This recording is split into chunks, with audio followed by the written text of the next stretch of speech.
뉴스 쇼.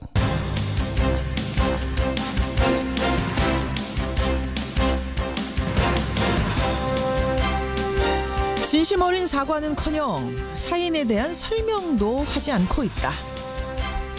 애청자 여러분 안녕하십니까? 어제 이대 목동병원에서 사망한 신생아 유족들이 외친 말입니다. 신생아들이 사망한 지 2주일이 다 돼가는데도 제대로 된 설명도 듣지 못했다는 말, 마치 절규처럼 들립니다.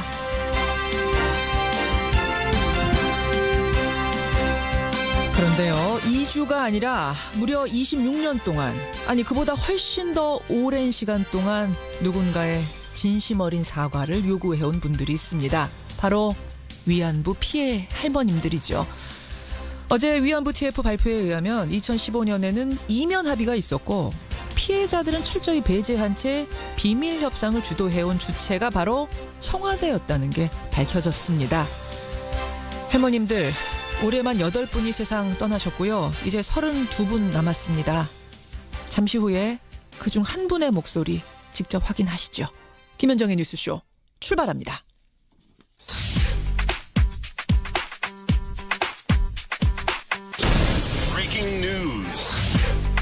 김현정의 뉴스쇼가 주목한 오늘의 포인트, 김정훈 기자 오늘도 나와 있습니다. 어서 오세요, 김 기자. 네. 첫 번째 포인트부터 가죠.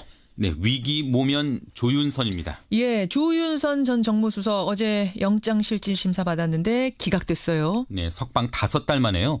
재구속되는 위기에서는 일단 벗어났습니다. 예. 앞서서는 문학의 블랙리스트 사건으로 구속됐다가 집행유예로 풀려났는데, 이번에는 화이트리스트 작성 혐의 그리고 국정원의 특수활동비 수수 혐의 때문이었죠. 그렇죠. 법원은 오늘 새벽에 검찰이 청구한 구속영장을 기각하면서 도망이나 증거인멸의 염려가 적다, 또 수수된 금품의 뇌물성 등 범죄 혐의의 다툼의 여지가 있다, 이렇게 밝혔네요. 예. 그러니까 국정원 특수활동비를 뇌물로 볼 수 있느냐, 여기에 의문을 던진 것입니다. 이거는 박근혜 전 대통령 등 특수활동비 수수에 연루된 다른 사람들의 재판에도 영향을 줄 수 있거든요. 그렇죠. 그러니까 당연히 검찰은 형평성에 어긋난다면서 강력히 반발하고 있네요. 지금 부하들은 다 구속이 된 상태인데 또 조윤선 전 장관만 구속 아닌 상태로 이렇게 수사를 받는다는 것도 그렇고, 여러 가지로 형평성 부분에서 지금 반발이 나올 법합니다. 우병우 전 민정수석 구속적 부심은 어떻게 됐어요? 네, 구속 상태를 풀어달라는 우 전 수석의 요청도 법원은 받아들이지 않았습니다. 이것도 기각. 네, 민간인 사찰 등의 혐의로 구속됐다가 석방의 기회를 노려봤던 그의 기대는 날아가게 되네요. 희비가 엇갈렸네요. 네, 조윤선, 그렇습니다. 우병우. 다음 포인트 가죠. 네, 치솟는 집값의 보유세 본격 검토입니다. 집값 열풍이 꺼지질 않는데 결국 마지막 카드를 꺼내 드는 겁니까? 네, 어제 김동연 기획재정부 장관이 보유세 인상에 대해서도 여러 가지 다양한 방안이 제기되고 있다, 또 시나리오를 검토 중이다, 이렇게 밝혔거든요. 예. 내년 보유세 인상에 대한 본격적인 검토에 나선 것이다, 이런 관측이 나오고 있네요. 그 배경에는 파리 부동산 대책 등에도 주택가격 오름세가 도무지 꺾이지 않고 있는 현실이 있습니다. 그렇죠. 근데 증세에 대한 정치적 부담도 있고요. 또 보유세를 인상하더라도 부동산 시장을 안정을 담보할 수도 있겠느냐, 이게 쉽지가 않아가지고 예. 정부는 아마 끝까지 고심을 할 것 같습니다. 8월에는 확정해서 발표할 거다, 이런 얘기가 나오더라고요. 네. 내년 8월. 예. 다음 포인트 보죠. 네, 보수 정부 대북 정책의 점검 결과입니다. 어제 그 위안부 합의 결과에 대한 어떤 검토 발표는 나왔는데, 네. 이제는 대북 정책을 검토해 보는 겁니까? 네, 오늘 통일부 정책혁신위원회라고 있는데, 예. 이명박 박근혜 정부 때 이루어진 대북 정책들의 점검 결과를 발표한다고 하네요. 오늘요? 네, 북한의 도발 이후에 개성공단 전면 중단, 또 남북 민간 교류 중단 등의 조치가 내려지지 않았습니까? 그랬었죠. 그 결정 과정에 문제점은 없었는지 점검해온 그 결과를 내놓겠다는 한 겁니다. 3개월 활동했죠. 그렇습니다. 외부 전문가 9명으로 구성됐고요. 예. 그 정책혁신위원회가 3개월 동안 활동을 해왔는데요. 어떤 내용이 담길지, 또 남북관계의 전환 계기가 될지 한번 지켜보시죠. 오늘도 굵직한 일들이 많네요. 그렇습니다. 여기까지 김정훈 기자 수고하셨습니다. 네. 일본 정부는 돈 문제가 재정적 및 불가역적으로 해결될 것임을 확인합니다. 박근혜 정부 시절 이루어진 한일 위안부 합의에 비밀 합의가 있었던 것으로 드러났습니다. 마음의 상처를 안겨드린 데 대해 외교부 장관으로서 유감스럽다는 100% 말씀을 만족할 수는 없지만 그래도 주어진 상황에서 최선을 다했고 말도 못하는 힘든 과정이 있었는데, 예, 박근혜 정부에서 일본과 맺었던 일본군 위안부 합의 과연 이 합의는 어떻게 이루어진 건가? 정부가 TF를 꾸려서요 5개월 동안 들여다봤습니다. 그리고 어제 그 결과를 발표했죠. 조금 복잡해서요. 제가 요약을 먼저 해드리겠습니다. 그때 우리 측은 일본한테요. 책임, 사죄, 보상 3가지를 요구했습니다. 근데 일본은 무려 7가지를 요구해왔답니다. 그 일본의 요구 7가지 중에는 한 4가지 정도가 위안부 할머니 단체를 설득한다든지 소녀상을 이전해달라든지 성노예라는 표현을 쓰지 말아달라든지 뭐 이런 거였는데 그 4개는 국민들한테 비공개로 하기로 합니다. 이면 합의가 사실로 확인이 된 거죠. 게다가 불가역적 합의라는 표현은 도대체 어떻게 들어간 거냐 알고 보니까 우리가 먼저 불가역적 사죄라고 표현해달라고 요구를 했는데 그게 최종적으로는 불가역적 합의다라고 이렇게 표기가 됐다는 겁니다. 자, 피해 당사자인 위안부 할머님들은 이 발표를 어떻게 들으셨을까요? 어제 이 발표 직후에 이용수 할머님하고 저희가 통화를 했습니다. 잠시 들어보시죠. 뭐 일본의 국장이고 여기는 또 비서실장 이 변계가 8분이나 만나가지고 비밀리 협상하고 했는 게 그래놓고는 그걸 무효를 해야지요. 그 합의는 2015년 12월 28일 예. 합의는 나 합의한 적이 없거든요. 그러니까 그 합의는 무효다 하는 말이 있어야 돼요. 없이는 용서 못해요. 지금 병원에 와가 있어요. 주사 맞으려고. 아이고 마음도 아프고 정신이 아파요. 뭐 모르겠어요. 추운지 모르겠고 화가 나가지고 한께는 열이 나가지고 추운 줄 모르겠어요. 여러분 이용수 할머님 저하고도 인터뷰 많이 하셨잖아요. 목소리 기억하시잖아요. 저는 이용수 할머님이 이렇게 기운 없이 말씀하시는 거 처음 듣습니다. 병원에 가 계시대요. 이 얘기 듣고 워낙 충격이 커서 정말 힘없는 목소리로 무효라는 표현 없이는 난 안 된다. 용서 못한다. 그러셨습니다. 자, 어제 최종 보고서를 발표한 분, 그러니까 5개월 동안 검토를 한 분이죠. 위안부 TF 오태규 위원장 연결해 보겠습니다. 위원장님 안녕하세요. 네, 안녕하세요. 고생 많이 하셨습니다. 네. 5개월 동안 협상에 관련된 모든 자료를 살펴보신 입장에서 이 협상의 결과를 한마디로 표현한다면 어떻게 정리할 수 있겠습니까? 저희들도 깜짝 놀랐죠. 예. 깜짝 이런 놀랐다. 내용이 비공개로 있었구나 이런 걸 보고요. 예. 깜짝 놀랐다. 네. 그러면 지금 여러 가지 문제점들이 지적되고 있는데 개인적으로 제일 문제는 뭐라고 보세요? 저는 여성 인권과 관련된 이러한 인류 보편의 어떤 가치 문제가 예. 과연 비공개 부분으로 이렇게 들어가 있어야 하는가 그런 부분들이 가장 큰 문제라고 생각합니다. 비공개로 하기로 한 그 4개의 합의 이게 어떻게 비공개일 수 있느냐 이 부분이 제일 문제였다. 네. 사실은 말이에요. 그동안에도 분명히 비공개 이면 합의가 있을 거라는 의혹은 끊임없이 제기가 됐습니다. 저희도 그때부터 계속 제기를 했었어요. 근데 이제 지금 드러난 바에 의하면 정말로 이면 합의, 비공개 합의가 있었다. 첫째, 위안부 피해자 관련 단체가 정대협을 한국 측이 설득해준다. 요거 하나. 또 일본 대사관 앞에 소녀상은 이전하도록 노력한다. 요거 하나. 또 성노예라는 용어 자제한다. 뭐 이런 것들이라고요. 네. 이거를 왜 비공개하자고 요구한 건 어느 쪽입니까? 이거는 공개 비공개는 관계없이 일본 쪽은 이런 내용을 한국 쪽이 받아들이기를 원했죠. 그러니까 7개 안에는 처음부터 들어가 있었는데 왜 네. 굳이 이 4가지는 비공개로 했는지 방식을 비공개로 하자고 요구한 측은 어느 측입니까? 아마 일부 조항은 한국 정부가 부담이 되니까 당시 이건 비공개로 하면 좋겠다. 예를 들면 정대협이라든가 예. 소녀상 문제 같은 것들은 그렇게 얘기를 한 것 같습니다. 한국 측이 요구했다고요? 비공개로 하자고. 그러니까 일부 왜냐하면 이건 전부 다 한국 쪽에 부담이 되는 내용 아니겠습니까? 그렇죠. 일단 밝혀지면. 예. 그러니까 일본 쪽은 그런 요소들이 다 합의에 들어갔으면 좋겠다는 의사는 확실한 것 같았고요. 음흠. 그 부분에서 이제 특히 부담이 되는 부분들은 한국 쪽에서는 비공개로 놔두는 것들이 훨씬 더 부담이 적게 되겠다 이렇게 판단하실 것 같습니다. 요구한 건 일본이고, 그러니까 이 내용이 들어가야 된다라고 요구한 건 일본이고, 네. 그럼 그 방식은 비공개로 하자라고 요구한 건 우리 측이다. 반드시 우리 쪽이 비공개로 요구했다기보다는 일본 쪽은 비공개든 공개든 다 상관없다. 상관없이 들어가기를 바랬는데 그 중에서 이제 이런 거는 비공개로 갔으면 좋겠다는 몇 개는 한국 쪽에서 예. 한 것이 아닌가 이렇게 생각합니다. 예, 예, 참. 우리 이제 결국은 이게 국민들이 좋아하지 않을 거라는 걸 우리도 알았단 얘기예요. 우리 정부가 알았기 때문에 이걸 비공개로 하자 이렇게 됐단 얘기인데 왜 이렇게 비밀스러웠는가? 게다가 주무부처인 외교부는 뭐 사실상의 들러리였고 이병기 청와대 비서실장이 주도를 했다는 건데 이건 왜 이랬던 걸까요? 결국은 국장급 협의를 쭉 한 6개월, 7개월 정도 해보니까 예. 전혀 이런 타협이 이루어지지 않았죠.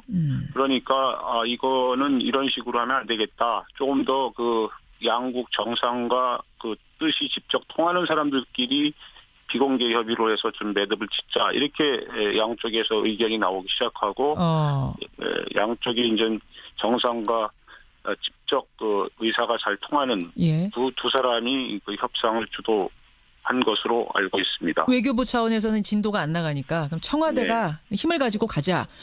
그럼 왜 그렇게 서둘렀을까요? 청와대까지 나서서 이거를 2015년 연내에 마무리를 해야 된다라고 왜 그렇게 의지를 가지고 서둘렀을까요?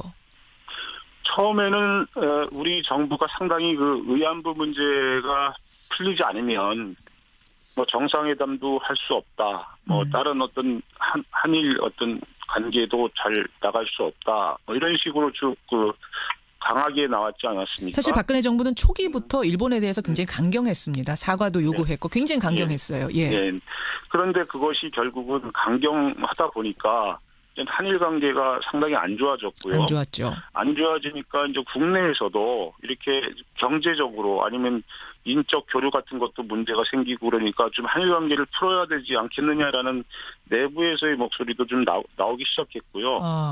국제 환경 볼 때도 좀 미국 쪽은 동아시아에서 가장 중요한 나라가 한국하고 일본인데 예. 이 두 나라 잘 지내지 않으면 자기네 어떤 동아시아 전략에 이제 좀 부담이 되지 않겠습니까? 그렇죠. 그러니까 둘 다 잘 지냈으면 좋겠다. 이렇게 하니까 이제 안팎에서 좀 박근혜 정부로서는 압력을 받을 수밖에 없었고요. 아하. 이전에 의안부 문제가 해결되지 않으면 예. 아무것도 못한다고 해왔으니까 예, 예. 빨리 풀어낼 수밖에 없는 그 압박을 받았던 것 같습니다. 외교적인 그러니까 압박들. 예. 그 부분 그럴 수. 외교적인 압박보다는 국내적인 압박이 있겠죠. 국내외적인. 국내에서도 여러 경제계라든가 이런 데서는 그렇죠. 한일 관계가 안 좋으면 뭐 자기들한테 불리하니까요. 예. 그래요. 이해는 돼요. 그 상황이 이해는 돼요. 그렇다고 한들 해줘야 될 합의가 있고 끝까지 안 될 합의는 안 되는 거 아닙니까? 상황이 그렇다 한들. 네. 그런데 지금 보면은 이게 이런 식으로 그것도 불가역적이란 말까지 붙여가면서 할 합의인가? 이 부분에 지금 국민들이 동의를 못하고 있는 거 아니겠습니까? 상당수가. 불가역적 합의라는 표현은 도대체 어떻게 된 거예요? 어떻게 하다가 이 불가역적 사죄가 불가역적 합의가 된 겁니까? 참 그 부분도 참 저희들이 국민 관심이 워낙 큰 상황이어서 자세하게 살펴봤는데요. 예. 처음에는 이제 일본이 한번 사죄하고 자꾸 번복을 하니까 이거 번복하지 않도록 하는 방법이 뭐가 있겠느냐. 그래서 그러면 일본 그 내각의 결정을 하는 어떤 그런 사죄를 받으면은 되지 않겠느냐. 그래서 그것을 불가역적인 사죄로서의 어떤 내각 결정을 통한 사죄를 해달라 이렇게 요구를 했는데요. 그러니까 사죄를 못 바꿔달라 이렇게 우리가 먼저 요구를 한 거예요. 네, 그런 거죠. 그러니까 좋은 의미의 불가역적을 우리는 요구했던 건데. 네, 처음에 그렇게 했던 거죠. 근데 어떻게 하다가 이게 불가역적 합의라고 표현이 됐습니까? 그게 이제 일본 쪽에서 그거를 불가역적은 우리만 해당되는 것이 아니다. 상대 한국도 일단 합의라면 불가역이 된다. 이런 식의 어떤 논리 구사를 하면서 결국은 해결의 불가역적 이런 식으로 이제 변한 거죠. 그래서 그 부분에 대해서도 외교부에서 잠정 합의가 있은 다음에 그 부분에 대한 지적이 있었어요. 근데 지적이 있었는데 결국은 그 부분이 받아들이지 않았죠. 불가역적 사죄를 요구했는데 불가역적 해결의 불가역적이라는 표현이 좀 희한하게 돼버렸어요. 그러니까 말린 거네요. 한마디로 쉽게 말하면 우리가. 그렇게밖에는 생각이 안 됩니다. 저희들은 하여간 저희들이 파악한 건 처음에는 우리가 사죄의 불가역성을 요구했는데 그거를 결국 관철하지 못하고 알겠습니다. 결국 나중에 나온 거는 해결의 불가역적이 됐다. 그래서 저희들도 상당히 좀 이해할 수 없었습니다. 어제 이 발표가 나오고 나서 일본이 이례적으로 바로 반응을 내놨습니다. 외무성 담화문 형식으로. 네. 이건 최종적 불가역적 합의다. 이거 건드리는 순간 한일 관계는 관리 불가능해질 거다. 강하게 말했습니다. 위원장님, 이 합의 무효화할 수 있습니까? 없습니까? 글쎄 이제 그거는 앞으로 그 정부가 대책을 발표하겠죠. 어느 정도 그 피해자라든가 전문가라든가 예. 아니면 여러 관계자들의 의견을 모아서 뭐 합리적인 대책을 마련할 거라고 봅니다. 저는 이번 합의에 검토를 하면서 가장 문제로 느꼈던 것이 피해자들의 의견 수렴, 그리고 국민들의 어떤 뜻 이런 것들이 외교에 좀 반영이 돼야 되는 절차가 있어야 되는데 그런 것들이 좀 경시됐다. 그렇기 때문에 앞으로 대책을 마련하는 데는 그런 요소들을 좀 잘 포함시켜서 진짜 나라의 어떤 체면과 나라 이익에 맞는 그런 대책이 나왔으면 좋겠습니다. 어제 그러셨잖아요. 이거는 국가 간의 권리와 의무를 규정한 조약은 아니다. 조약은 아니다. 합의에 불과하다라는 말씀은 결국 무효화해도 문제는 없다는 거 아닙니까? 국제법상으로는? 근데 그거는 뭐 국제법상으로 무효화해도 된다 안 된다는 거는 그것뿐만 아니라 국가 간의 약속은 전부 다 의무가 있는 거죠. 의무의 어떤 정도가 좀 틀리다고 볼 수 있는데요. 저는 어쨌든 외교장관 두 사람이 나와서 기자회견을 하고 발표한 거는 이 공식적인 약속이기 때문에 상당히 그거를 그게 가볍게 보지는 않습니다. 쉽진 않다고 보시네요. 그럼 지금 무효화를 우리가 시도한다는 게? 그러니까 어쨌든 간에 뭐를 하든 간에 그 비용이 들 수 있는 거고요. 그런 여러 가지 그런 것들을 잘 감안해서 정부가 여론과 그런 어떤 대책의 내교적인 어떤 비용이라든가 이런 걸 전부 다 감안하고 국민의 어떤 여론을 잘 반영해서 좋은 대책을 마련하는 것들이 저는 필요하다고 봅니다. 여기까지 말씀 듣겠습니다. 고맙습니다. 네, 감사합니다. 예, 위안부 TF 오태규 위원장이었습니다. 김성환의 행간 시사평론가 김성환 씨 나오셨습니다. 어서 오십시오. 네, 안녕하세요. 결국은 지금 무효화하기는 참 쉽지 않다는 얘기를 오태규 위원장이 한 거 아니에요? 네, 외교 현실이 그렇죠. 현실이 그렇다. 저는 이번 일 보면서 박근혜 정부가 참 큰 대못을 받고 갔다 이런 생각을 했습니다. 그런 생각이 저도 드네요. 변영 씨, 박진영님 외 등등등 분들이 기가 막히다는 문자들 보내주고 계시는데 여러분 문자 보내주시고요. 행간 가죠. 네, 오늘은 대학 입시 얘기를 좀 해볼까 하는데요. 대학 입시. 대학 입시에서 허점이 많다 이런 얘기가 많았는데 참 별 수법까지 다 등장을 했습니다. 어떤 거요? 장애인으로 위장해 대학에 입학한 사례가 등장했습니다. 장애인으로 위장해서? 예. 고려대와 서울시립대 재학생 4명이 장애인 증명서를 위조해 대입시에서 합격한 사실이 드러났고요. 또 대학 측이 지금 학생들의 입학 취소 절차를 밟고 있는 중입니다. 이 장애인 등록증 위조 사건, 이 뉴스의 행간을 좀 살펴볼까 합니다. 교육부가 전국 4년제 대학 전체를 전수조사하겠다라고 할 만큼 상황이 심각해 보인다는 거예요. 네, 맞습니다. 입시의 빈구멍이 지금 확인이 된 거나 다름이 없기 때문인데요. 교육부는 이미 2013년도부터 올해까지 5년 동안 장애인 특별 전형으로 합격한 학생 전체를 지금 조사하고 있는 중입니다. 현재까지 드러난 부정 입학자는 총 4명인데요. 고려대 1명, 서울시립대 3명입니다. 이 학생들은 위조한 장애인 등록증을 제출해서 입학한 것으로 확인이 됐습니다. 장애인이 아닌데 비장애인인데. 장애인도 한 명 껴있긴 했다 그래요. 근데 장애인으로 등록을 하면 해야 행정기관에서 등록증을 발급해 주는데 그게 없었어요. 거기서 발급받은 게 아니라 위조한 등록증을 제출했다는 겁니다. 그러니까 학생들이 입학한 이 장애인 특별전형은 정원 외 특별전형입니다. 그렇죠. 이 대학이 정원 규모에 구애받지 않고 뽑을 수가 있는데요. 바로 이 점을 노렸습니다.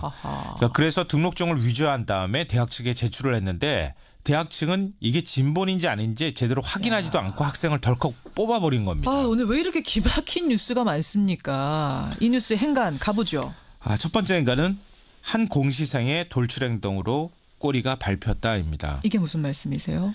혹시 기억하실 거예요. 2년 전 정부 세종로 청사에 공무원 시험 준비생이 침입했던 사건 기억하시죠? 기억하죠. 떠들썩했죠. 정말 기상천외한 사건이었잖아요. 기상천외했어요. 정부 청사 2중 3중 보안망을 다 뚫고 들어가서 7급 공무원 시험 성적하고 합격자 명부를 조작할 줄 누가 알았겠습니까? 조작하고 나온 사건. 대단히 떠들썩했죠. 네, 맞아요. 보안망이 다 뚫렸어요. 28살 어떤 청년에 의해서. 전체 정부 부처나 정부 기관에 보안망 다시 만들으라고 아주 난리가 났었는데요. 예. 그 당사자가 28살 송모 씨였습니다. 예. 이 송 씨를 조사하는 과정에서 뜻밖의 사실이 드러났는데요. 2011학년도 대입 수능에서 시각장애라는 이유로 시험 시간을 연장받은 사실이 드러났습니다. 그러니까 이 사람도 역시 장애인이라고 스스로를 속여서 이게 속였다 아니다 얘기보다는 예. 일단 약시입니다. 시각이 그러니까 사물 구분이 안 될 정도는 아니거든요. 예. 근데 장애 등급은 굉장히 낮은 거죠. 예. 그러니까 이걸 가지고 굉장히 특혜를 받고 대학을 들어갔다는 사실이 확인이 됐는데 이 사람을 통해서 확인을 해보니까 이게 뭔가 입시에 허점이 있는 것 같아. 그래서 교육부에 통보가 돼서 교육부가 뒤늦게 확인하는 과정에서 그러다가 이번 일이 드러났다는 겁니다. 이 사람뿐 아니네 뭐 이렇게 된 거예요. 예. 그러니까 이번 일이 그 사건이 없었다면 아마 이런 사례들은 영원히 묻혔을 수도 있습니다. 두 번째인가 뭡니까? 두 번째인가는 정유라 부정입학보다 훨씬 더 질이 나쁘다입니다. 정유라 입시 부정 사건 이거는 뭐 동네가 이제 다 아는 세상이 다 아는 사건인데 그거보다 더 나빠요? 그러니까 정유라 입시의 핵심이 뭡니까? 금메달 걸고 면접 봤다 뭐 별의별 얘기가 다 있잖아요. 예. 그렇지만 한마디로 정리하면 다른 학생의 기회를 빼앗았다는 겁니다. 정유라 합격시키기 위해서 다른 한 명이 피해 본 거죠. 네, 정말 운동 열심히 하고 공부 열심히 했던 학생이 정유라 대신에 탈락한 거잖아요. 예. 이런 관점에서 보면 이번 장애인 등록증 위조 사건은 훨씬 죄질이 나쁩니다. 왜 그렇습니까? 왜냐하면 그 대상이 누굽니까? 장애인입니다. 정원의 특별전형이라고 해서 지원만 하면 합격시켜주는 게 아닙니다. 고려대나 시립대 부정입학한 학생들이 입학할 때 경쟁률이 2.0대 1 정도 됐어요. 2대 1이었어요. 네. 그러니까 장애인 특별전형으로 지원한 장애인들 가운데서 또 경쟁이 붙는 거군요. 네, 맞습니다. 다 되는 게 아니에요. 예. 예. 그럼 누군가 떨어졌다는 얘기가 그렇죠. 아니겠어요? 신체 장애를 극복하고 대학 입시 문을 두드린 그 진짜 장애인의 눈물. 이거 누가 닦아줄 겁니까? 진짜 듣고 보니까 정유라 케이스보다 더 나쁘네요. 네, 맞습니다. 질적으로. 마지막 행간이요. 마지막 세 번째 행간은 특별 전형이 전혀 특별하지 않다입니다. 이 말씀 무슨 말씀이신지 알겠어요. 요즘 대입시 정말 복잡하잖아요. 정말 복잡해요. 별의별 특별 전형이 다 있습니다. 농어촌 특별 전형, 특성화고 특별 전형, 영어 특별 전형, 별 특별 전형이 정말 많아요. 예. 이렇게 해서 합격하는 학생들이 올해 7,500명이에요. 서울 시내 14개 대학만 합쳐도. 특별 전형으로만 합격하는 학생이 7,500명이에요? 전체 정원의 14%입니다. 와. 이렇게 구멍이 크니까 여기에 입시 브로커도 개입하고 이번 일 같은 일들도 벌어지는 거예요. 그러니까 장애인 특별 전형으로 전국 4년제 대학에 합격하는 학생이 한 600에서 800명 되거든요. 이번 기회에 입시 부정이 또 없는지 확인 좀 해야 되고요. 이제 특별하지 않은 특별 전형 이거 어떻게 할 건지도 고민을 좀 해봤으면 좋겠습니다. 정말 좀 단순해졌으면 좋겠고요. 단순 공정 이 두 가지 키워드 놓치지 않았으면 문재인 좋겠습니다. 대통령도 얘기했잖아요. 김성환 씨 수고하셨습니다. 네, 고맙습니다.